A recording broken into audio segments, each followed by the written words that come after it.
When you say that it's zipped shut, show us. Are you talking about how I zipped it, or? When you're done zipping it shut and he's inside of it, where are the zipper components? What's the deal, y'all? It's Pete Thuggin back at it again with another video, and I got some new information for y'all. But before we get into it, if you're new to my channel, go ahead and smash that like button, smash that subscribe button, and turn on my post notifications so I can keep you updated on the latest gossip and interesting topics on YouTube. Now let's get into it. This video is for entertainment and education purposes only. Everything that I'm saying with the content presented in the video is meant to be enjoyed, and it's not meant to be taken as factual evidence or legal advice. It's been 4 years after Sarah Boone was arrested in the death of Jorge Torres. Boone initially told detectives with the Orange County Sheriff's Office that she and Torres had been playing hide and seek on February 23rd, 2020 in their Winter Park, Florida residence when Torres thought it would be funny to get into the suitcase. They had been drinking and she decided to go to sleep, thinking her boyfriend could get out of the suitcase on his own, is what she told detectives. When she woke up the next morning, she didn't find Torres, but then remembered he was in the suitcase. She unzipped the suitcase and found him unresponsive. Jorge Torres and Sarah Boone, a loving Florida couple, was in their home having drinks, playing games on February 23rd, 2023. Always enjoying the time they spent together, their night would come to a tragic end. Jorge and Sarah had already had a few drinks throughout the night and was really drunk. Torres even got so drunk to the point where he thought it'd be a good idea to have his girlfriend Boone put him in a suitcase for a game of alleged hide and seek.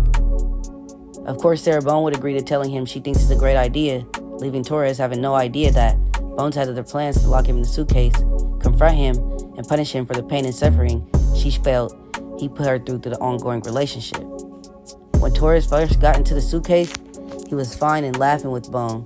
That's when things got a little uncomfortable. Torres asked Boone to open the suitcase because he couldn't breathe, but he got no response. Once Torres realized Boone was not going to open the suitcase up after repeatedly saying he couldn't breathe, he started to panic and got frantic, making it even more uncomfortable for him. Boone pulls her phone out and starts recording, yelling at Torres, saying that the way he felt in the suitcase is how she felt in some of their domestic altercations and when he has infidelities. Drunken all over the place, Boone got to the point where she completely forgot about Torres and she forgot he was in the suitcase. Thinking that he can get out himself, she had already thought he made his way out of the suitcase.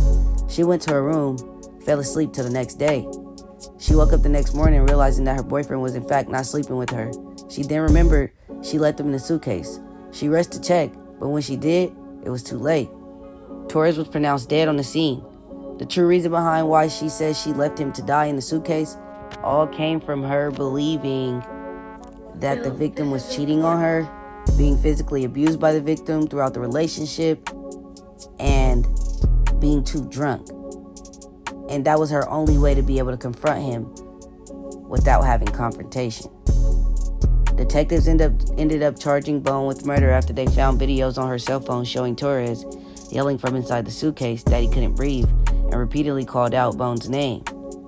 During her trial, Boone testified that the past violent incident between her and Torres caused her to perceive a threat of imminent harm and that she acted in self-defense by keeping him in the suitcase.